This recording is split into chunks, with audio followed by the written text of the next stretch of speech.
أعوذ بالله من الشيطان الرجيم. بسم الله الرحمن الرحيم. ما كان على النبي من حرج فيما فرض الله له سنة الله في الذين خلوا من قبل وكان أمر الله قدرا مقدورا. الذين يبلغون رسالات الله ويخشونه ولا يخشون أحدا إلا الله وكفى بالله حسيبا. صدق اللہ العظیم. دو آیتیں سورہ احزاب کی آپ حضرات نے سنی. 22واں پارہ ہے، اس کا دوسرا رکوع ختم پر ہے، ایک آیت باقی ہے. آیت نمبر 38 ہے اور 39 سورہ احزاب کی. اور جو سابقہ ایک قصہ چل رہا ہے اسی کی تکمیل کے لیے یہ دو آیتیں ہیں کہ اللہ کے رسول صلی اللہ علیہ وآلہ وسلم کو یہ بات اللہ کی طرف سے معلوم تھی کہ زید اپنی بیوی زینب رضی اللہ تعالی عنہ ان کے ساتھ ان کا معاملہ نبھے گا نہیں، اور حضرت زید رضی اللہ عنہ حضرت زینب کو طلاق دیں گے، اور پھر اس کے بعد حضرت زینب کا نکاح آپ صلی اللہ علیہ وسلم سے ہوگا. تو یہ بات اللہ پاک نے حضور کو بتائی تھی، لیکن اس کا صراحتاً حکم نہیں دیا تھا. جب صراحتاً حکم نہیں دیا تھا تو اللہ کے رسول صلی اللہ علیہ وسلم نے کسی کو بتایا بھی نہیں، اور جب صراحتاً حکم آ گیا تو پھر بتا دیا. پھر اس میں شرم کی کوئی بات نہیں تھی، اس لیے کہ اپنے مذہب کی آسمانی باتیں، یہ بات بہت قیمتی ہے، سننے کی ہے. اپنے مذہب کی آسمانی باتیں جو اللہ کے حکم کی حیثیت رکھتی ہیں اس کو بیان کرنا، اپنی محفلوں میں اس کا تذکرہ کرنا، چاہے کسی کو بری لگے، چاہے سامنے والے مخالفت کرے، اس کی پرواہ نہیں کرنی چاہیے. اس سلسلے میں یعنی 3-4 سال پہلے رائے میں ایک کارگزاری آئی مغرب کے بعد کہ ہماری پاکستان کی ایک جماعت تھی، تو وہ 1 سال کے لیے بیرون ملک تھی. تقریباً 1 سال کا مطلب یہ ہوتا ہے کہ ان کے ایک چلہ پہلے لگتا ہے ملک میں، 9 مہینے کی تشکیل ہوتی ہے، پھر 40 دن یہاں لگتے ہیں. تو ان کے 9 مہینے ایسے ملک میں گزرے جس ملک کے اندر یعنی آدھا وقت انہوں نے بتایا کہ ہمارا ایسی جگہ گزرا جہاں پر مذہب کو کوئی جانتا نہیں تھا، اور اس میں غیر مسلم بہت زیادہ تھے، یہودی بھی تھے، عیسائی بھی تھے، اور اس طرح ہمارا روٹ تھا کہ لوگ بہت سارے مذہب میں داخل بھی ہوئے. لیکن جو آدھا وقت ہمارا گزرا اس ملک کے اندر، اس میں سارے مسلمان تھے، لیکن اگر ہم ان سے ملتے تو وہ اس کا اظہار نہیں کرتے تھے کہ ہم مسلمان ہیں. ان کو خوف تھا اور ان کو اس بات کا ڈر تھا کہ ہم مذہب کا اظہار کریں گے تو ہم پھنس جائیں گے. تو اس 4.5 مہینے کے اندر اس علاقے میں ایسی محنت ہوئی کہ بھائی تم اس بات میں مت شرماؤ کہ بھائی ہم کچھ بھی نہیں بتاتے تھے. جب کھود کھرید کرتے تب جا کے بتاتے کہ ہم مسلمان ہیں. تو اپنے اسلام کو چھپانا یا اپنی آسمانی باتوں کو چھپانا، مثال کے طور پر اللہ کا حکم ہے کہ چور نے چوری کی تو اللہ کا حکم ہے 6 پارے کی آیت ہے آدھے پر. اللہ پاک فرماتے ہیں کہ اگر مرد چوری کرے، عورت چوری کرے، اس کا دونوں کا ہاتھ کاٹو. اور اس سلسلے کے اندر تمہیں شرمانا نہیں چاہیے. اور بدکاری کرنے والے مرد، بدکاری کرنے والی عورت اگر غیر شادی شدہ ہیں تو ان کو 100 کوڑے لگاؤ.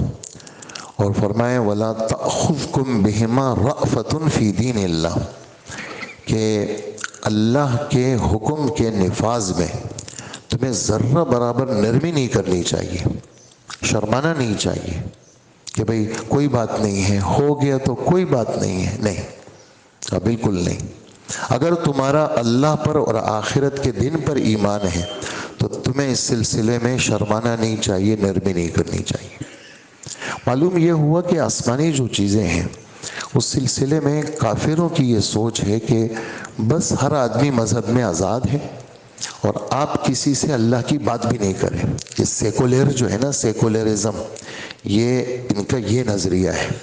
یہ کہتے ہیں کہ ہر آدمی آزاد ہے اور آپ کہیں پر بھی اللہ کا ذکر نہ کریں اور اللہ کی بات نہ کریں۔ تو ہمیں تو ہمارے نبی کی طرف سے اور ہمارے رب کی طرف سے یہ حکم ہے کہ ہر فرد ہر محفل میں اللہ کی بات کرے گا۔ یہ نہیں کہ مسجد میں مولوی صاحب کریں گے یا خاص لوگ کریں گے، نہیں، ہر فرد ہر محفل میں اللہ کا ذکر کرے گا، اللہ کی بات کرے گا، اللہ کی باتوں کو زندہ کرے گا، اللہ کی باتوں کی پرچار کرے گا، کہیں نہ کہیں کوئی نہ کوئی لنک جوڑ کر کے وہ اللہ کی بات کا تذکرہ کرے گا اور اللہ کو ذکر کرے گا۔ تو یہاں پر اس آیت کے اندر یہ والی بات کہ نبی کے لیے کسی قسم کی کوئی تنگی نہیں ہے اور کوئی اعتراض کی بات نہیں ہے۔ جو چیز آسمان سے آ گئی، چاہے بظاہر اس میں شرم ہے کہ لوگ کہیں گے کہ دیکھو اپنی بہو سے شادی کر لی، اور لوگ پتہ نہیں کیا کیا باتیں اڑائیں گے، تو کہا کہ بہو تو ہے بھی نہیں، کیونکہ جو منہ بولا بیٹا ہے وہ تو سگا بیٹا ہی نہیں ہے۔ تو اگر اس نے اپنی بیوی کو طلاق دے دی تو وہ ایک اجنبی آدمی نے طلاق دے دی، اور اجنبی آدمی جب اپنی بیوی کو طلاق دیتا ہے تو عدت کے بعد وہ ہر ایک آدمی کے لیے سوائے اپنے محارم کے وہ حلال ہوتی ہے۔ تو اگر نبی نے کسی ایسے آدمی جو غیر تھا، نبی کا سگا بیٹا نہیں تھا، اس لیے کہ یہ بات پہلے آ چکی ہے، جب وہ نبی کا سگا بیٹا نہیں تھا اس نے اپنی بیوی کو طلاق دے دی، تو یہ ایسا ہے جیسے کسی اجنبی نے اپنی بیوی کو طلاق دے دی، اور پھر اللہ پاک فرما رہے ہیں کہ ہم نے آپ کا نکاح کرایا بالکل ڈنکے کی چوٹ پہ۔ لہٰذا اس میں شرمانا کہ لوگ کیا کہیں گے اور لوگوں کی پرواہ نہیں کرنی چاہیے۔ اچھا، پھر ایک اور بات کہ ایک سے زیادہ بیویوں کی اجازت عام مردوں کے لیے اسلام کے اندر ایک سے زیادہ بیویوں کی یعنی 4 تک کی اجازت دی ہے۔ اب ایک آدمی دوسری شادی کرے تو مقام میں یعنی معاشرے میں اس کی جگہ ہی نہیں ہے، ہر آدمی اس کو گندی نظروں سے دیکھتا ہے۔ کسی نے تیسری چوتھی کر لی تو اس کی تو بالکل بھی جگہ نہیں ہے، نہ خاندان میں لوگ چھوڑتے ہیں نہ باہر کے لوگ چھوڑتے ہیں، دیکھو یار اس نے دوسری شادی کر لی۔ عورتیں بھی نہیں چھوڑتی، مرد بھی نہیں چھوڑتے، جبکہ اللہ جل جلالہ نے قرآن پاک کے اندر سورہ نساء کے اندر پہلے رکوع کے 3 آیت کے اندر یہ بات صراحت کے ساتھ کہہ دی ہے کہ اللہ نے مردوں کو اجازت دی ہے، جو مسلمان مرد ہیں وہ 4 عورتوں سے شادی کر سکتے ہیں۔ اب یہ فرض نہیں ہے، لیکن ایک آدمی کو گنجائش شریعت دے رہی ہے کہ تم کر سکتے ہو۔ اگر تمہارے اندر انصاف کا مادہ ہے، تم عورتوں میں انصاف کر سکتے ہو، تو پھر تمہیں 4 تک کی گنجائش ہے۔ نبی کو اس سے زیادہ کی گنجائش ہے، نبی کو اس سے زیادہ کی گنجائش ہے۔ خود ہمارے نبی کے نکاح کے اندر وہ جب آپ کی وفات ہوئی تو 9 عورتیں تھیں، اور حضرت خدیجہ کا بھی انتقال ہو گیا 10، اور اسی طرح حضرت زینب کا بھی انتقال ہوا، ایک اور زینب تھی، یہ زینب تو بعد میں بھی زندہ رہی، ایک اور 2 زینب تھی اللہ کے رسول کے نکاح میں، تو ایک زینب کا انتقال ہوا اور ایک خدیجہ کا انتقال ہوا، یہ 11 ہو گئی۔ ایک باندی تھی آپ کی، اس کا نام تھا ماریا، جن سے حضرت ابراہیم پیدا ہوئے، تو 11 بیویاں اور ایک باندی، یہ اللہ کے رسول کے یعنی زیر 10 تھی، اللہ کے رسول کے نکاح میں تھی۔ تو یہ والی چیز جو یہ ہے یعنی 1 سے زائد بیویوں کی اجازت یا 4 سے زیادہ بیویوں کی اجازت، اللہ جل جلالہ فرماتے ہیں نبی کے اوپر کسی قسم کی کوئی اعتراض کی بات نہیں ہے۔ کیوں؟ یہ ہمارے رب کی ترتیب ہے، ہمارے رب کی سنت ہے۔ پچھلے نبیوں کو اس سے زیادہ کی اجازت ملی۔ پچھلے نبیوں میں کون سارے فہرست تھے؟ حضرت داؤد علیہ السلام، یہ باپ ہیں اور سلیمان علیہ السلام ان کے بیٹے ہیں۔ حضرت داؤد علیہ السلام کے نکاح میں 100 بیویاں تھیں اور حضرت سلیمان علیہ السلام کے نکاح میں 300 بیویاں تھیں۔ تو فرمایا کہ یہ اللہ نے کیا ہے، اللہ کی مرضی ہے۔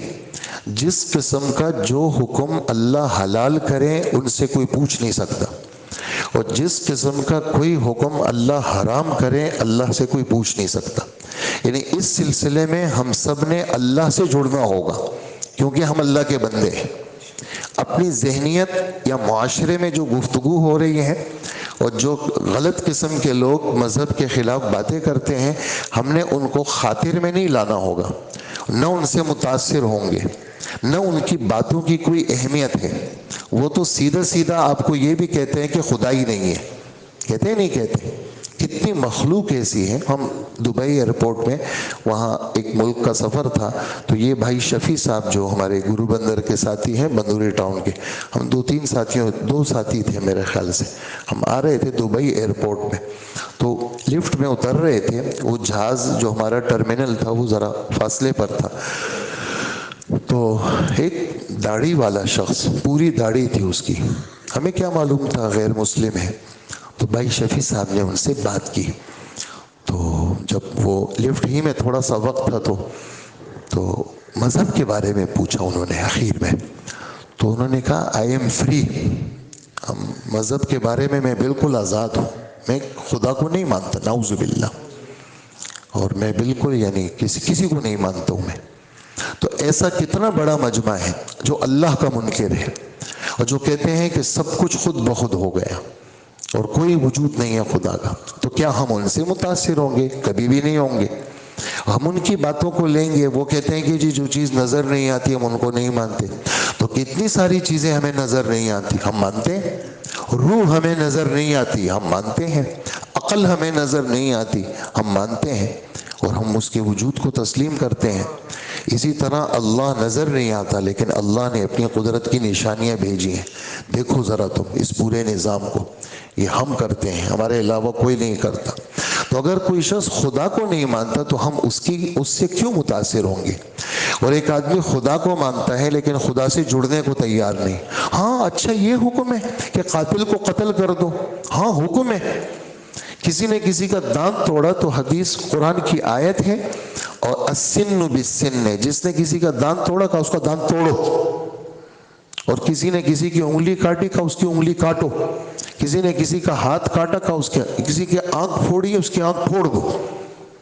الاذن بالاذن والسن بالسن والعین بالعین، آنکھ پھوڑی ہے اس کی آنکھ سامنے والے کی آنکھ پھوڑ دو، اور کسی نے کسی کا کان کاٹا ہے کہا اس کا کان کاٹ دو، اور کہا کہ کسی نے کسی کو کوئی زخم دیا ہے، آپ حیران ہوں گے اگر جو حدیث میں آپ کو سناؤں جس کے اندر زخموں کا بیان ہے کہ حضور صلی اللہ علیہ وآلہ وسلم نے جو زخموں کے بدلہ لینے کی تفصیلات سنائی ہیں، تو اب اس پر کوئی اعتراض کرے ہاں مذہب اسلام تو نرمی کا مذہب ہے، غلطی ہو گئی اس سے تو بس معاف کر دو اس کو، وہ معافی اپنی جگہ پہ، اگر سامنے والے نے معاف کر دیا تو بس معاف ہو جائے گا، لیکن حقوق یہ تو حق، جہاں حق العبد لگتا ہے وہاں معافی کی گنجائش ہے، اور جہاں حق العبد نہیں لگتا وہاں معافی کی گنجائش ہی نہیں ہے۔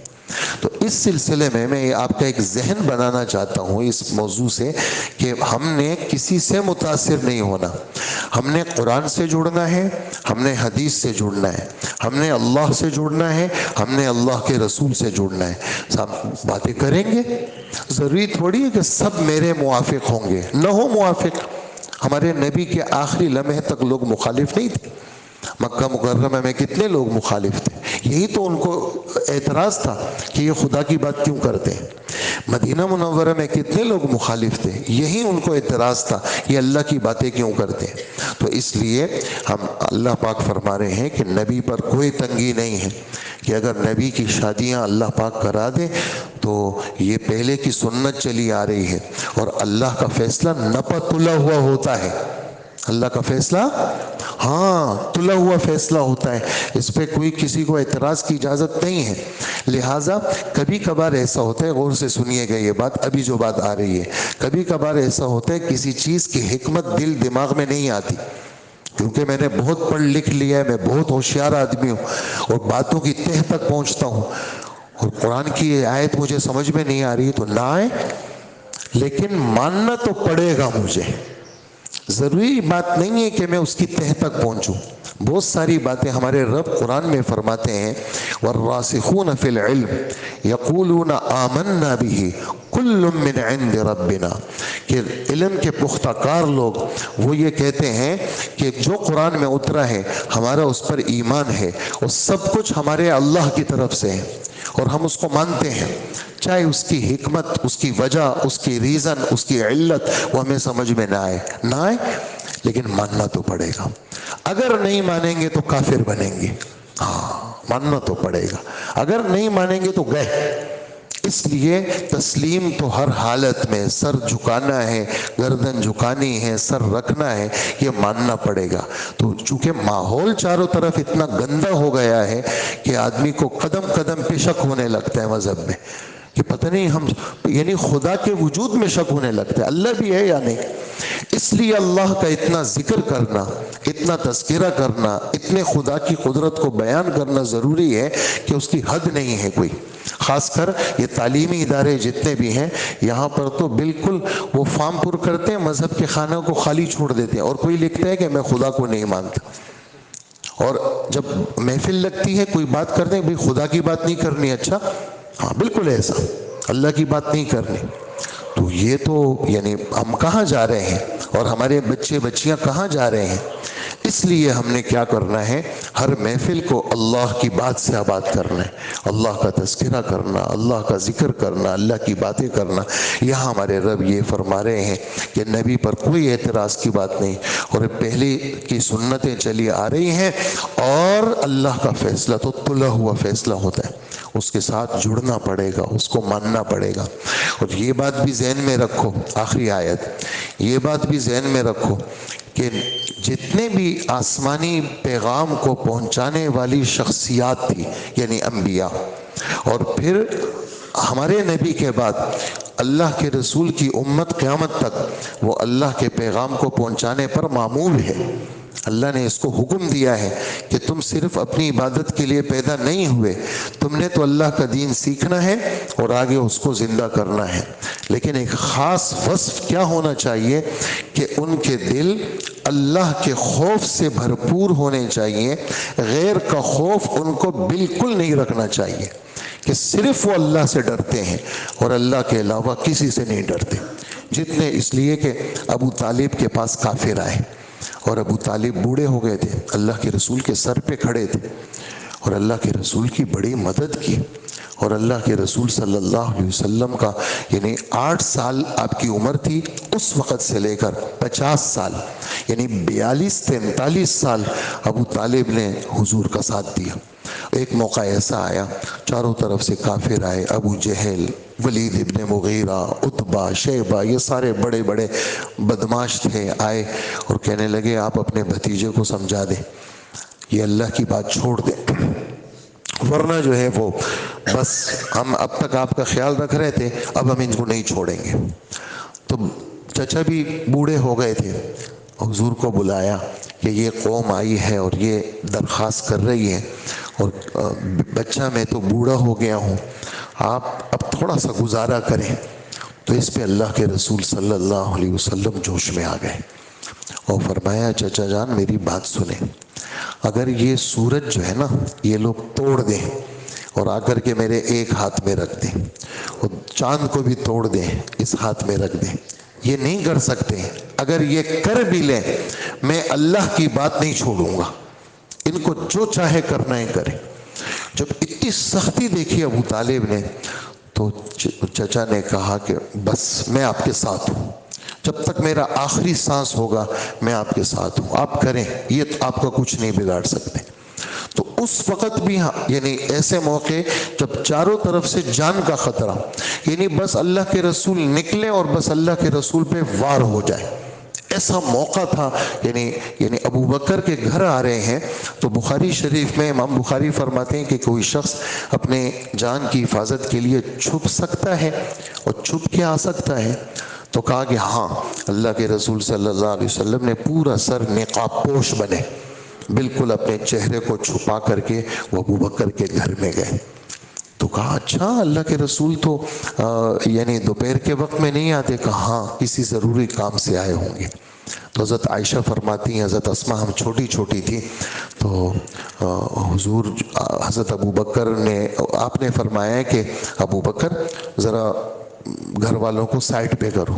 تو انہوں نے کہا اللہ کے رسول یہ آپ ہی کے بچے ہیں، یعنی یہ میرے ساتھ جڑے ہوئے ہیں، آپ پریشان نہ ہو۔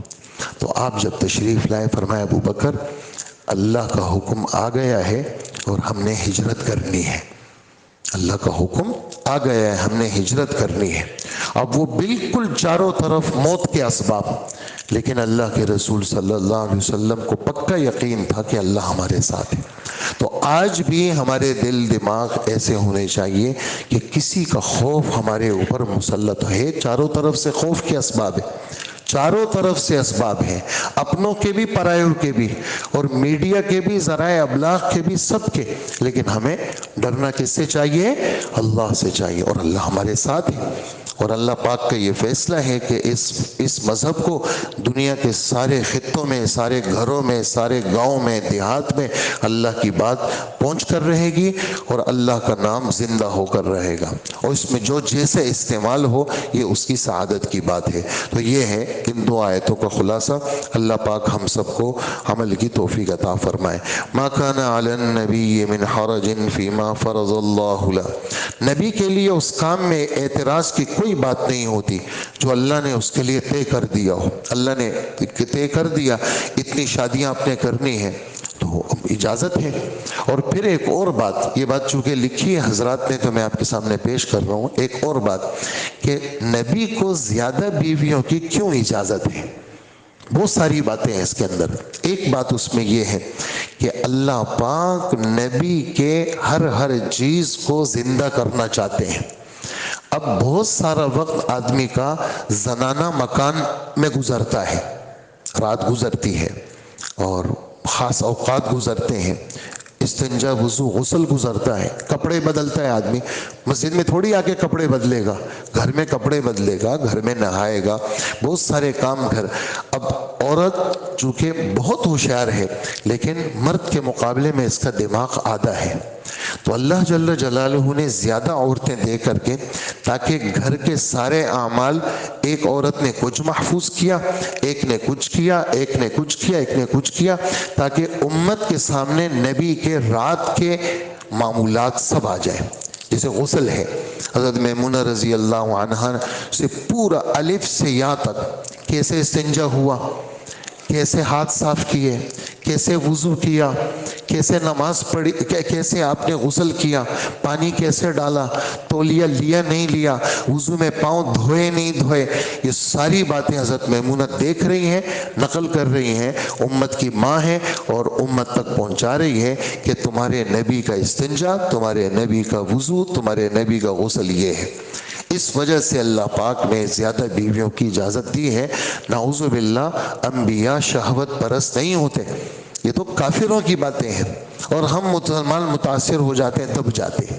کبھی بھی کسی سے نہ دبے، کوئی کافر نبی کے بارے میں، صحابی کے بارے میں، کسی بڑی شخصیت کے بارے میں کوئی بات کرے، آپ نے متاثر نہیں ہونا اور نہ دبنا ہے کسی سے۔